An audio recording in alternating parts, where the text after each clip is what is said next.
Sorry about the noise in the background. That's the dishwasher and all that. And I don't know. I haven't really done much long-form videos lately. I mean, I did a couple of them recently, but I've been focusing more on the places I've gone to, and I'm going to take off again on a group hike to Lake Siskiyou near Mount Shasta, and hopefully there'll be some great views, great pictures, all that stuff. Here in Southern Oregon, we still have that Evans Creek fire, which last I heard was right around 14,000 acres, and it was like 8% contained. I don't know if I can find it. Evans Creek fire. Let's see what we can see, how much contained it is. Still a little smoky out. Not as bad as it was.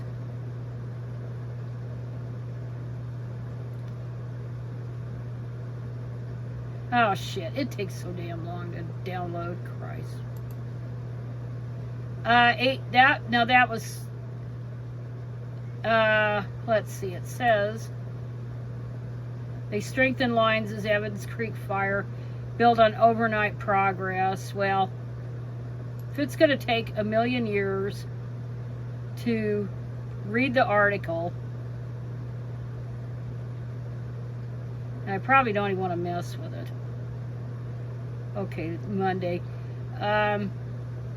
Let's see. Evans Creek fire has burned an estimated 14,442 acres and was 8% contained. So we're going to be living with this shit for the next who knows how long. Anyway, that's about Evans Creek fire. But the thing that there was a lot of stupid things that happened the last week. We had Trump gave his speech that he made a jackass out of himself on, and more speculation about his health. I'm of the feeling that he doesn't have dementia, but I think he has congestive heart failure, which can mess with your head.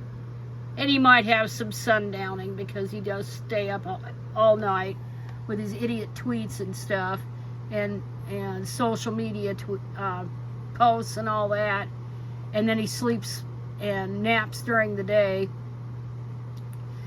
But I don't think it's so much dementia. He's got a lot wrong with him mentally, and it was never dealt with. But I think the CHF is the key because of the shortness of breath.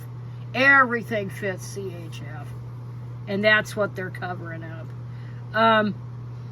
But it was an embarrassing speech, and he was trying to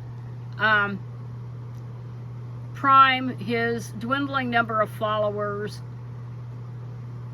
for a likely defeat in the House and Senate in the fall, and he wants to just create as much chaos as possible to try to disenfranchise voters and create doubt and all this. It's all about disenfranchising. And then he was trying to push the SAVE Act, which of course is never going to pass the Senate. It's never going to become law. And there's just the desire to disenfranchise Democrats was just too obvious. And especially Democratic women, married women, although a lot of married women are Republicans, so they would also be disenfranchised, but they aren't going to pass it. And it's a cure for a non-existent problem in terms of immigrants, illegal immigrants, or immigrants here illegally, undocumented voting. That just doesn't hardly happen at all. But it's one of those sneaky things. There's a lot of shit I could talk about today. And then, like, Hegseth was talking about that hormones or testosterone shit. And, he was going to make men more aggressive. That's the last damn thing we should have. is more aggressive military. Like they aren't aggressive enough, but really what he's whining about is women in the military. He wants to keep them out completely. And this article talks about a lot of nonsensical stuff. I don't even think it's about transgenders or any of that stuff. Anyway, and but this isn't what it is. He wants women out of the military. That's really what this bastard wants. You know, he's that Doug Wilson, the crackpot out of Idaho. He's a disciple of him, and of course he's got all these screwed up ideas. They're totally screwed up. And the only thing that makes them be taken seriously, the Doug Wilson types and Webben and all the rest of these idiots, is because of Pete Hegseth. Otherwise, they would be right in the margins where they belong. And, oh my God, I thought it was so obvious he wants to just completely kick women out of the military. They don't belong there. They belong in home, opening their legs, taking dick, and popping babies out, and that's all they're good for.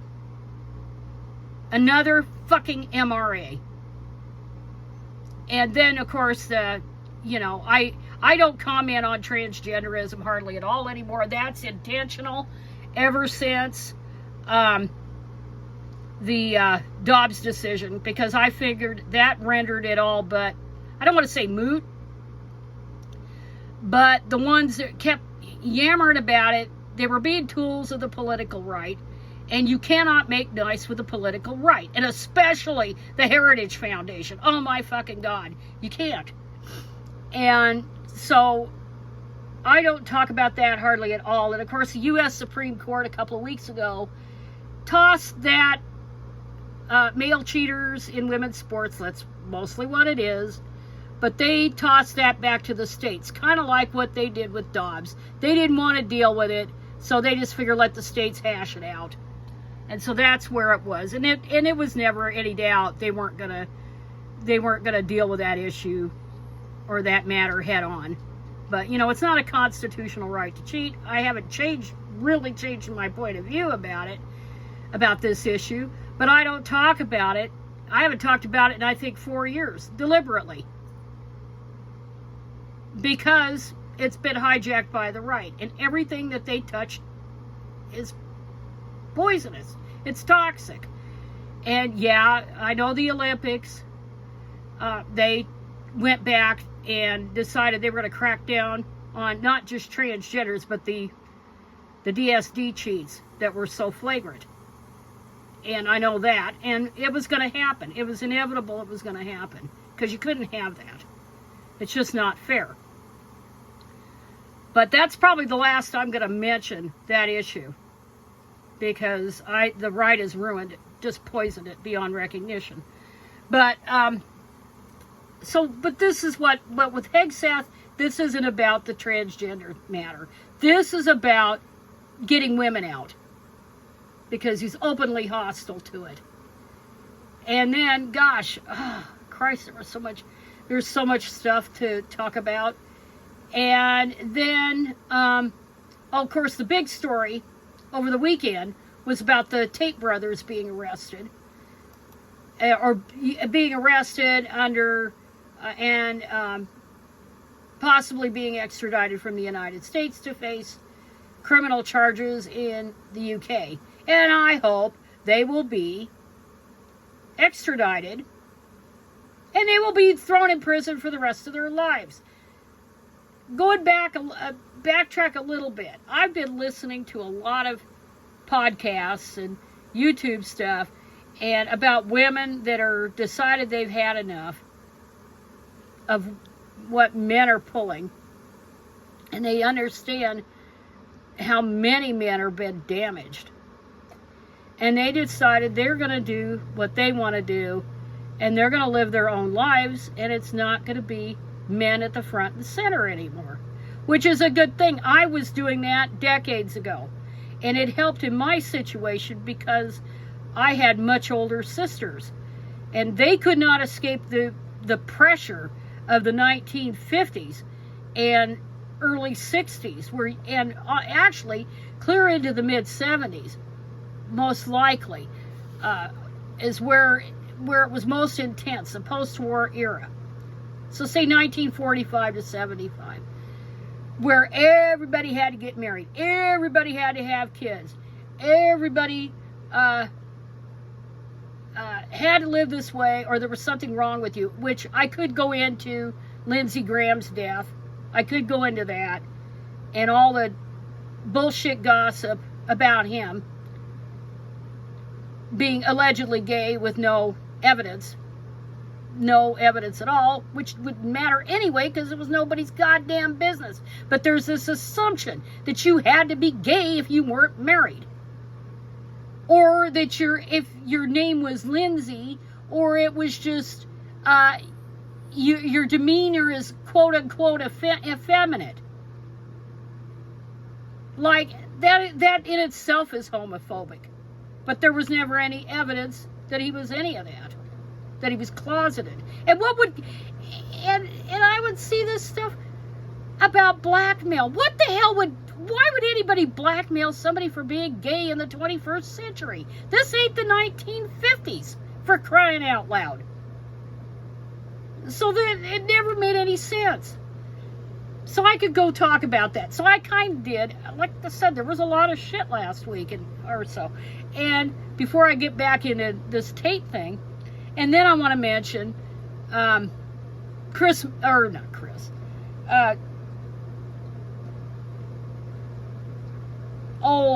Mitch McConnell, and whether he's dead or alive. You know, he came out, supposedly, and they showed a picture of him and his wife, Elaine Chao, in the hospital.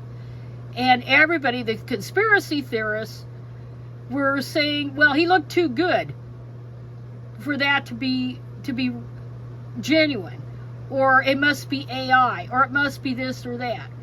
And so there's still rumors that floating around that he's dead. My guess is he's not. His term ends in January. So given how little our Congress, our incongruous Congress, works, he may never be back. Because the elections are going to come up. And then it's a lame duck session. There's a real likelihood he'll never come back. If he's alive. Which I assume he is. So there's that. So anyway, let's backtrack a little bit here about Andrew Tate. But, you know, the manosphere shit, well, let's put it this way. Two things have ruined men. Especially men under 40 or 45 that have absolutely damaged them. And maybe beyond all hope. Yes, not all men, but so many that I think civilization's probably cooked. But two of the things, and they both stem from the internet. And one of them was porn. And that, you know, I've already talked about how I think that should be prosecutable. And anybody that even downloads it should face jail time and be labeled a sex offender for life. That, plus the manosphere, have ruined men. And so this is before I went on my little tangent there, a lot of these women, influencers or whatever the hell you want to call them, or just social media people, and they've been talking about, and a lot of them black women, and you know, and they're very, very entertaining to listen to because they make a point, and they're right, as things I learned when I was a kid and saw, and that's when I went off on the tangent. But even if men didn't have these things, but this laid the groundwork, okay? But even if women like being on their own, and I don't think there's any, they can whine, they could try to change the laws, they could do anything in their power to try to change it. But you know what? The trajectory is going to be more and more women are just rejecting the whole goddamn thing. The whole patriarchy script. And good from my vantage point. And it was not easy living the life I've lived. And a lot of these women will find out as they get older that they, that second income, even if the guy is useless in the house, around the house, that second income is a nice buffer. In case you lose your job, or in case you have a medical incident where you have to use up all your savings. So yeah, if you're 20s, 30s, 40s, maybe even 50s, and you think you're secure, you're really not. So that second income has always provided a safety net. But guess what you have to do to get it? And there's the rub. And I'd rather live in poverty than put up with that goddamn shit of an entitled man. So anyway, so all the women are turning away. So the men get angrier and angrier and angrier and angrier because they see women as nothing but a set of holes to stick their dicks in and to exploit in the house because they're too shit lazy to do housework. And they're throwing a fit about it. So they turn to, or maybe already were, these guys like Andrew Tate and his brother Tristan and a bunch of other ones. I had never even heard of Andrew Tate until he was arrested. I never paid much attention to him, but I have some familiarity with the so-called manosphere, and it's all this stuff. It's all the same old shit I've heard since I was a teenager. And it's women's lib is a ruination of the civilization, all this other shit. And all women were asking for was a piece of the pie, a bigger share of the pie, their share of the pie. That's all they were asking for, to be treated with respect and dignity. That's it. But men couldn't handle that because everything was handed to them on the basis of being dudes, especially white dudes. And the minute that women and minorities started making headway, that's when there was the big pushback. We saw this in the 70s, and they'd have that social biology or evo-psych. They had that as a way. They also started yakking against affirmative action, and now they call it DEI. They lump the two together. And now they got the courts backing it like there's ever was such a thing as merit. It was only merit if mediocre males could point to any job they wanted and not have to have competition for it. That was merit to them. When you put something in that levels out the playing field so there is really more merit, and I don't think there's any such thing. It's like beauty. It's in the eye of whoever says it's merit and not a real thing. But now that they level it out and it makes it more of a meritorious system, the men get angry about it. And that lies at the root of the Trump support. He's a sexist, he's a racist, he's a crook, he's all these things. And these guys like it. These guys absolutely like it. And women are a lot less inclined to vote for these assholes, these entitled assholes. And so the men, instead of doing some self-reflection, they just dig their heels in even harder. So anyway, the Tates got arrested and hopefully extradited. But it's a question whether they will get extradited because of their connections to Barron Trump. Can you imagine being a young kid like that? What is he, about 20? Maybe early 20s now, I don't know. And already polluted with that shit. But there you got connections to the Trumps.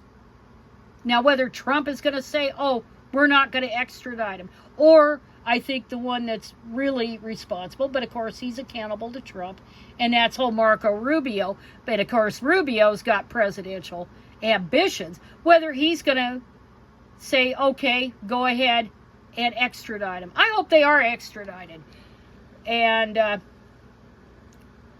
Anyway, it says here, this is The Nation, and I'm going to link several articles here. I really wanted to talk more about the Tates, but there was so much that had happened. But anyway, federal marshals in Miami arrested Andrew and Tristan Tate, two brothers who run a social media empire in which they purport to be the voice of male empowerment, on charges of rape and sex trafficking. Yeah, they're pimps. Okay, the arrest was, and rapists. The arrest was made after an extradition request by British authorities. The Tates are dual U.S. and U.K. nationals. The brothers had previously been arrested on rape and trafficking charges in Romania and the U.K. As the New York Times reports, new charges against the brothers are grave, as are accusations of an ongoing criminal case against them in Romania. They probably, if they do leave the country and they're convicted, they probably will never get out of prison. Let's hope not. But I was reading something, and I was looking on the wiki, and their dad was a prominent professional chess player. His name was Emery Tate, and he died in 2015 of a heart attack.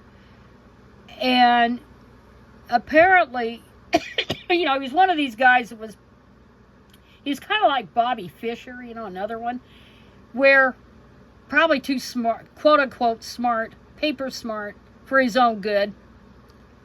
And a lot of times when they're allegedly at, really high IQ or whatever, which, I could talk about IQ tests, but we'll just say the common idea that they were real intelligent.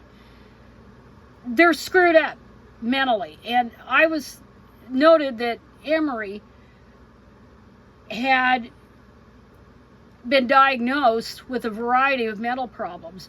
When he was in the military, he had spent several years in the Air Force, and it was serious enough that he ended up being discharged from the Air Force because he had a variety of mental problems, including narcissistic personality disorder. And it makes you wonder, it's not an excuse, it's an explanation.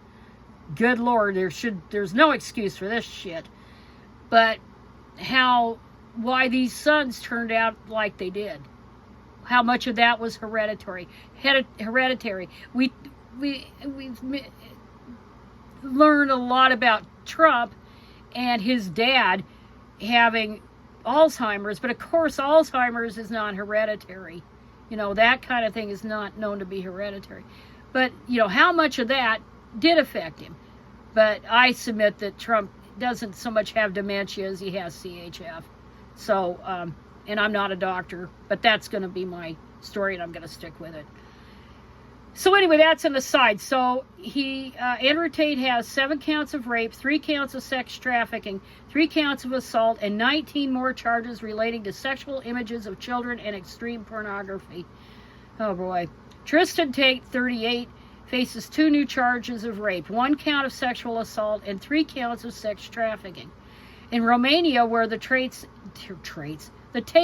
previously lived, prosecutors have been investigating allegations that they coerced dozens of women, including a 17-year-old girl, into pornography. They have also investigated Tate over allegations he raped one of the women and had sex with a 15-year-old. In other words, he raped a 15-year-old. Now this, I want to be able to read. And I can't because it's under a paywall. In June, The New Yorker published an extensive report by Heidi Blake that made clear in harrowing detail the despicable nature of these alleged crimes. Multiple women told Blake they had been manipulated, sexually tortured, and raped by the Tate brothers. The Tates have denied any wrongdoing. These acts, Blake wrote, were motivated by a bluntly misogynist ideology often expressed by the brothers and also served an economic purpose. Yeah, they do trolling, and I've never heard him, but I've heard either one of these. But yeah, it's all about the money. They made shit tons of money out of this crap. The Tates ran a webcam pornography empire where many of the women they employed had been groomed into the job, quote-unquote job. Well, this is kind of SOP for pornography. Pornography itself is a human rights violation. Should not even exist to begin with.